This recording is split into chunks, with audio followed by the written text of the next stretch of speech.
The pen felt heavier than I expected when I signed my name on that dotted line. Not heavy in a bad way. Heavy the way something feels when it means something. 64 years of getting up before sunrise, 31 of them driving a school bus through the same 3 counties in rural Tennessee, and this right here, this piece of paper, was what I had to show for all of it, not in a sad way, in the best possible way. The salesman at the dealership, a younger guy named Roy, with a firm handshake and honest eyes, handed me the keys to a 2023 Forest River Georgetown Class A motorhome. Ivory white with a burgundy stripe down the side. 42 feet long. I had saved for 11 years for that thing. 11 years of brown bag lunches and skipped vacations and saying no to things I wanted so I could say yes to this. My wife Lorraine passed 4 years before that day. Cancer. 14 months from diagnosis to the end. We talked about buying an RV together, driving the Pacific Coast Highway, seeing the Grand Canyon from the rim, parking somewhere quiet in Montana and just sitting with each other without any noise. We never got to do it, so I was doing it for both of us. I drove that motorhome home on a Thursday afternoon in late September. The leaves were just starting to turn in the hills around our property outside of Cookeville. I pulled up the long gravel driveway and parked it beside the barn, and I sat in the driver's seat for a few minutes by myself, hands on the wheel, engine off. Just feeling it. I had a route planned. 6 weeks, starting in November, down through Alabama, across to New Orleans, then west along the Gulf Coast, up through Texas, New Mexico, Arizona. I had a folder on my kitchen table with printed maps and reservation confirmations for state parks and campgrounds. Lorraine would have laughed at me for the printed maps. She always said I was the last man in America who didn't trust his phone for directions. I was still smiling about that when my daughter called. Her name is April. She's 41, lives about 20 minutes away in a subdivision outside of Cookeville, with her husband Bryce and their 2 kids. April and I had always been close, or I thought we had been. She called herself a daddy's girl until her late 20s. After she married Bryce, things shifted in ways I couldn't always name. He has opinions about everything, and a particular way of sharing them that makes you feel like you've done something wrong just by existing. I gave him the benefit of the doubt for years because April seemed happy, and that was what mattered to me. She called to say she'd heard from the neighbor down the road that I'd bought a motorhome. It's true, I said. 42-footer, Forest River.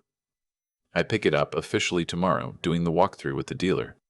There was a pause on her end. Dad, how much did you spend? That's between me and my bank account, sweetheart. Another pause. Longer this time. Bryce thinks we should talk. They came over the next evening. Friday. I had just gotten back from the dealership with the motorhome fully mine, documents in order, everything transferred. I was in the kitchen making a pot of coffee when I heard their car on the gravel. I looked out the window and watched them get out. Bryce was already talking before he got to the front door. I couldn't hear the words, but I knew the posture. Jaw forward, hands moving. April was walking 2 steps behind him with her eyes on the ground. I opened the door before they knocked. Nice RV, Bryce said, but he said it the way you'd say nice weather to a stranger you're annoyed at. We sat at the kitchen table. I poured coffee. Bryce didn't touch his. He laid his hands flat on the table and looked at me the way a man looks at someone he's already decided is a problem. Here's our concern, he said. You're 64 years old. You're alone. You're about to drive a 40-foot vehicle by yourself across the country. And from what April tells me, you spent a significant amount of money on this. I did, I said. Money that could be used more practically. I looked at my daughter. She was looking at her coffee cup. April, I said, is this your concern or his? She looked up. It's both of ours, Dad. We just worry. Bryce leaned forward. There's also the question of what happens if something goes wrong. Medically, out on the road by yourself, you had that blood pressure scare last year. I had elevated readings at one appointment. My doctor cleared me completely. Doctors clear people, and then those people have strokes. I set my coffee mug down. Bryce, I appreciate that you came over to say this to my face. I do not appreciate the implication that I can't manage my own life. I am 64, not 94. He sat back. His expression didn't change. "We're just thinking about what's best." They left about 40 minutes later without much resolution.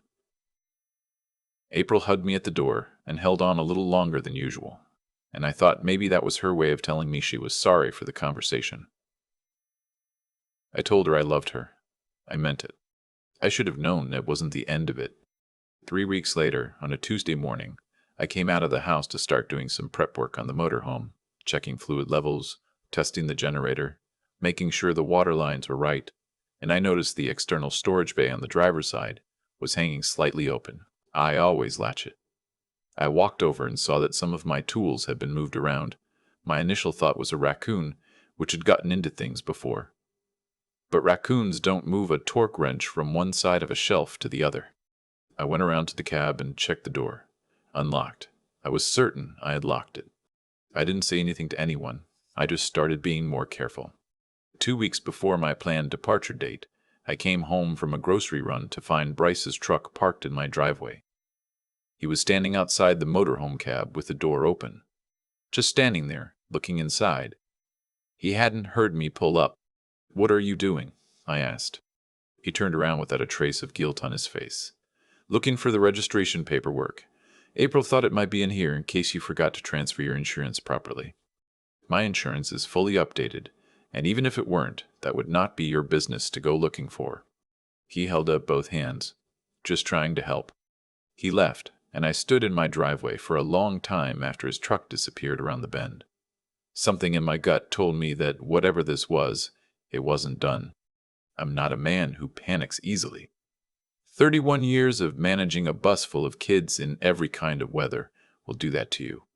You learn to stay calm, assess the situation, and act on facts rather than feelings. So instead of calling my daughter and starting a fight, I did something else. I drove into Cookville the next morning and spent 2 hours in an attorney's office.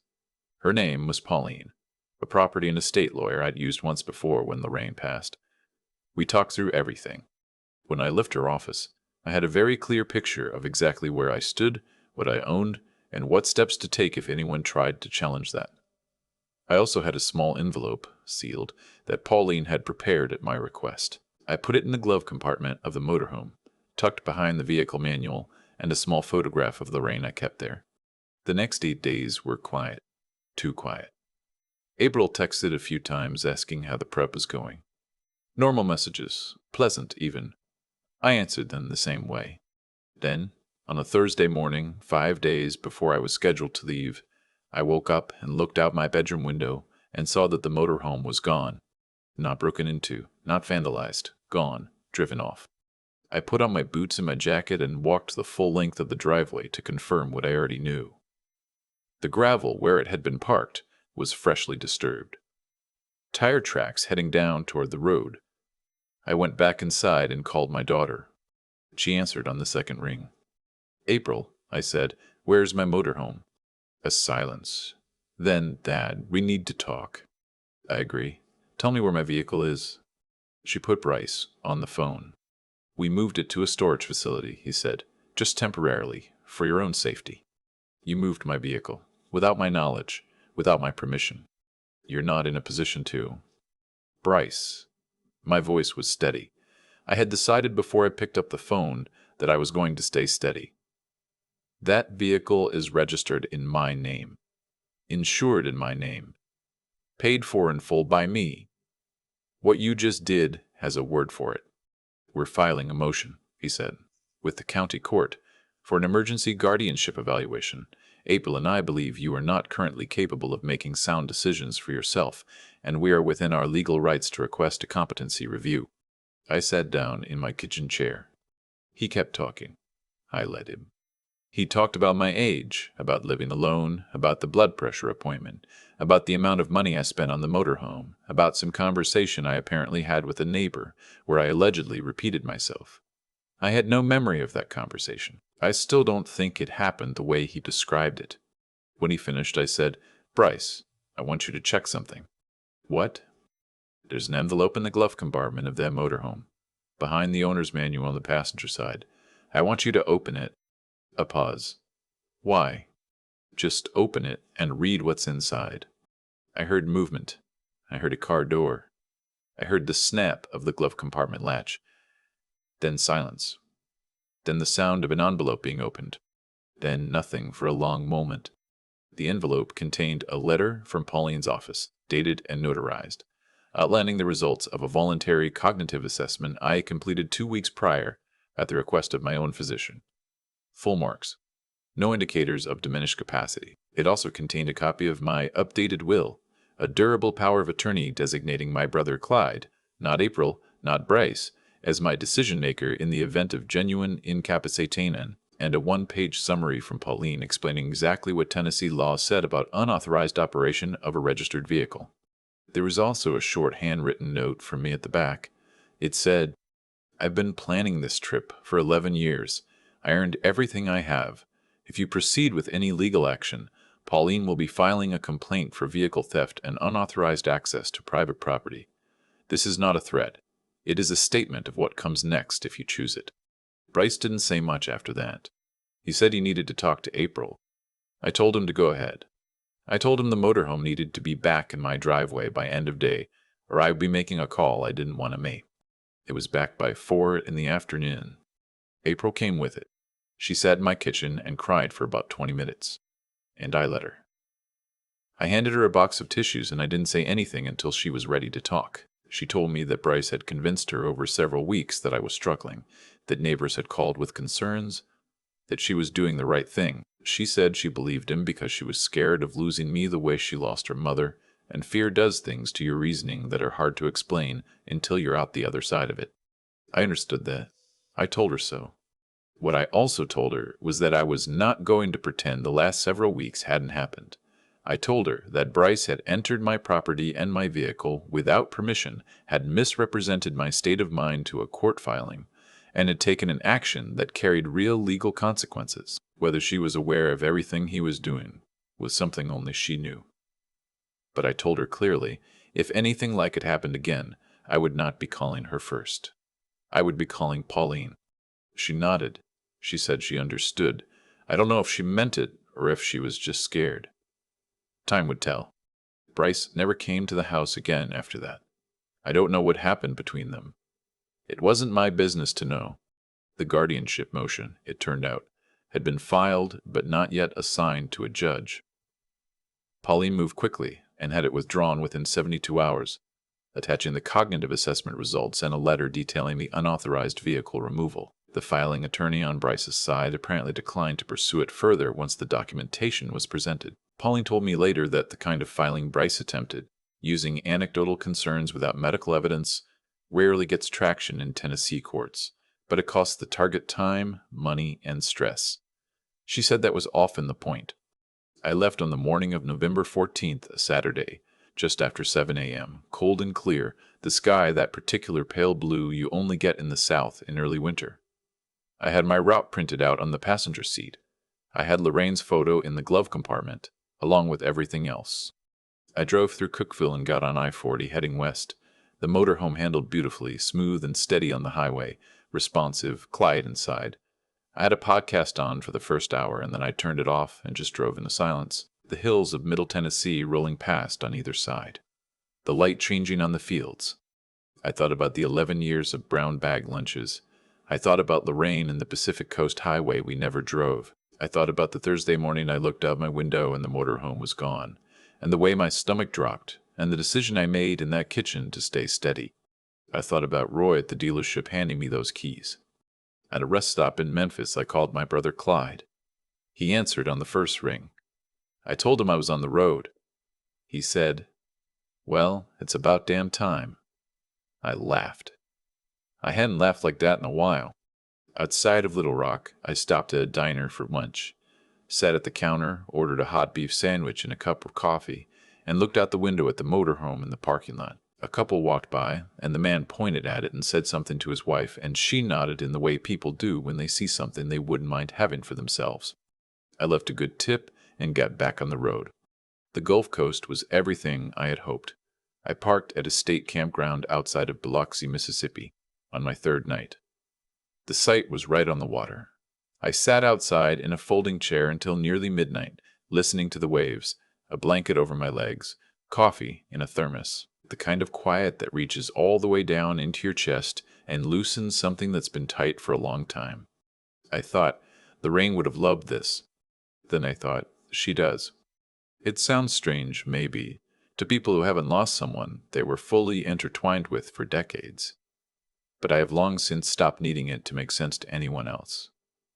She was with me on that trip. She was in the passenger seat when I crossed into Louisiana, and in the booth at the little seafood place in Port Arthur, Texas, where the waitress called me honey and brought me a bowl of gumbo I wasn't expecting and couldn't finish, and wished I could have. She was there when I stood at the edge of the Guadalupe Mountains in West Texas in the late afternoon, and the light turned everything gold, and the whole world went quiet. I was gone for 7 weeks in the end. Longer than I planned because there were places I didn't want to leave yet. I went through New Mexico and into Arizona, parked for 4 days near Sedona in a campground surrounded by red rock formations that looked like something from another planet. I drove the rim of the Grand Canyon on a Tuesday morning when the crowds hadn't arrived yet and stood at the railing in the cold air and looked down into that impossible place. I came home in January. The motorhome is parked beside the barn again. The gravel is settled around the tires.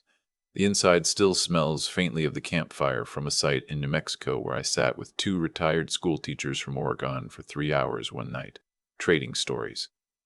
I haven't cleaned it out yet. I'm not ready to. April called when I got back.